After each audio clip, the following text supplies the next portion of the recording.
আসসালামু আলাইকুম, কেমন আছেন সবাই? আমি নুরস ক্রাফটেরিয়া থেকে নূর। আজকের ভিডিওটা হচ্ছে একটা রিকোয়েস্টেড টিউটোরিয়াল ভিডিও। অনেক আপুরা আমার কাছ থেকে জানতে চেয়েছিলেন হুপের যে টাল পেপার বা গ্লাস পেপারটা থাকে সেটা কিভাবে অ্যাডজাস্ট করা হয় এবং কোথা থেকে তারা সংগ্রহ করতে পারবেন। তো শুরুতেই বলে দিচ্ছি কিভাবে আমরা অ্যাডজাস্ট করেছি। হুপের উপরের পাটটা ছুটিয়ে নিয়েছি আমরা এবং নিচের পাটের উপরে কাপড়টা বিছিয়ে সেটার উপর আমরা টাল পেপারটাকে বিছিয়ে দিচ্ছি। টাল পেপারটা আপনারা যে হুপে কাজ করবেন সেই হুপ থেকে 1 ইঞ্চি অথবা 2 ইঞ্চি বেশি করে নিয়ে কেটে নেবেন।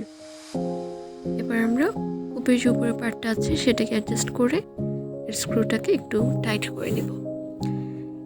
এবার আমরা হুপের পেছনের সাইডটা আছে যেটা, সেই সাইডটাকে আমরা অ্যাডজাস্ট করব যেন জিনিসটা দেখতে ভালো দেখায়। তো এর জন্য আমরা কাপড় এবং টাল পেপারটাকে একটু টেনে নেব যেন জিনিসটা টান টান হয়ে যায়। জিনিসটা অনেক সুন্দর দেখাচ্ছে, শাইন করছে। তো এবার আমরা হুপের ব্যাকটাকে কীভাবে আমরা অ্যাডজাস্ট করেছি সেটা আমরা দেখিয়ে দিচ্ছি। তো এর জন্য কাপড় এবং টাল পেপারটাকে সেলাই করে নিতে হবে যেন সেটা পেছনের দিকে অ্যাডজাস্ট হয়ে থাকে, দেখতে খারাপ না দেখায়।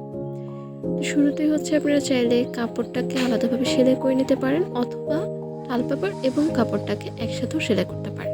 আমার কাজের সুবিধার্থে আমি আগে কাপড়টাকে সেলাই করে নিয়েছি, এরপর আমি টাল পেপার এবং গ্লাস যে কাপড়টা আছে সেটাকে সেলাই করব একসাথে। শুরুতে হচ্ছে সুই সুতো দিয়ে যে কাঁথার ফোঁট যেটা আছে সেই ফোঁটটাকে আমরা একটু বড় বড় টাক দিয়ে আমরা সেলাইটা করে নেব যেন কাপড়টাকে আমরা সুন্দরভাবে অ্যাডজাস্ট করে নিতে পারি। তো এই জন্য আমি শুরুতে হচ্ছে আগে কাপড়টাকে সেলাই করে নিচ্ছি। তো এর ফাঁকে আমি বলে দিচ্ছি আমি টাল পেপারটা কোথায় কীভাবে পেয়েছি। আপনারা আপনাদের বাড়ির কাছে যে কোনো মার্কেটে যেসব দোকানে ওয়াল ক্লথ অথবা ফ্লোর ম্যাট এই জাতীয় অ্যাক্সেসরিজ সেল করে সেসব দোকানে গিয়ে আপনার টাল পেপার অথবা গ্লাস পেপার বললে তারা আপনাকে প্রোভাইড করবে। তো এক্ষেত্রে আপনার 1 গজ আমি যখন নিয়েছিলাম তখন 100 টাকা নিয়েছিল। আপনাদের এলাকায় টাল পেপারের দাম এবং মান আলাদাও হতে পারে, সেটা একটু চেক করে নেবেন। তো কাপড়টাকে আমি এবার একটু গিট দিয়ে নিচ্ছি যেন সেটা ছুটে না যায়।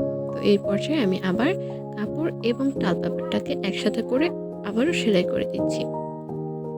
তো আমি আপনাদেরকে আবারও বলে দিচ্ছি আপনারা চাইলে এভাবেও সেলাই করতে পারেন অথবা আপনাদের ইচ্ছে হলে আপনারা কাপড়টাকে সেলাই না করে টাল পেপার এবং কাপড়টাকে একসাথে একবার সেলাই করতে পারেন। তো টাল পেপারটাকে আপনারা চাইলে অনলাইনের বিভিন্ন পেজ থেকেও কালেক্ট করতে পারেন। আমি একটা পেজ মেনশন করে দিচ্ছি উপরে, আপনারা সেই পেজটা থেকে ঘুরে আসতে পারেন। আমি আমার ক্রাফটের যে ম্যাটেরিয়ালসগুলো আছে সেগুলো এই পেজটা থেকে নিয়েছিলাম।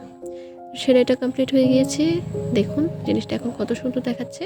টাল পেপার লাগানোর যে সুবিধা সেটা হচ্ছে আপনার যে হুপের কাজটা আছে সেটা নষ্ট হয়ে যাবে না, জিনিসটা অনেক দীর্ঘস্থায়ী হবে এবং দেখতেও খুব ভালো দেখাবে।